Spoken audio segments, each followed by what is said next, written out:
If you've been hunting for a house or apartment to rent, you already know how much prices have jumped.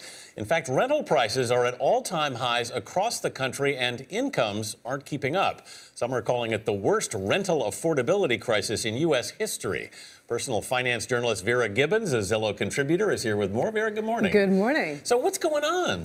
Supply and demand. I mean, demand is ridiculous, and that's been the case ever since the housing collapse in 2007. People lost their homes to foreclosures. They were forced to actually get into their rental units. And supply is down. Construction was stalled because builders couldn't actually get the loans they needed to build. So if you look at what happened between 2007 and 2013, millions of Americans moved into rental units, and very few bought during that time period. It's interesting also because it seems like it's a particular section. Like it looks like it's 20-somethings that just don't want to buy anymore. That's part of the problem too.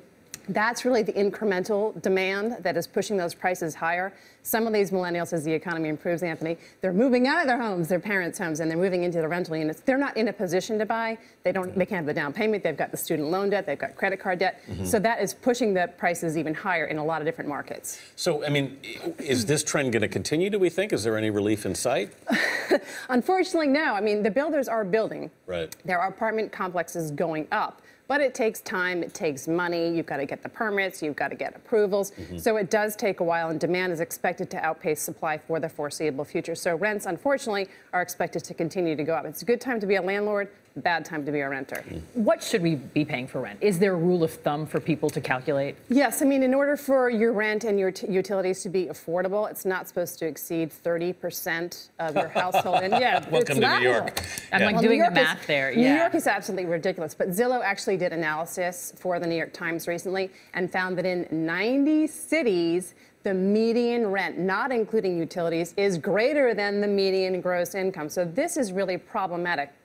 50% of renters, according to a Harvard study, are now spending more than 30% of their income on rent. Wow. And as you mentioned, New York. I mean, New York, San Francisco. Boston, of these cities, I was surprised, is at the top of this list. Boston's at the top of the list, too. I mean, some of these markets are higher than others because the jobs, the convenience factors. I mean, there's a lot of different reasons why people are flocking to these cities, and the demand is just outrageous. Again, it's supply and demand. Is buying a home still considerably cheaper than renting?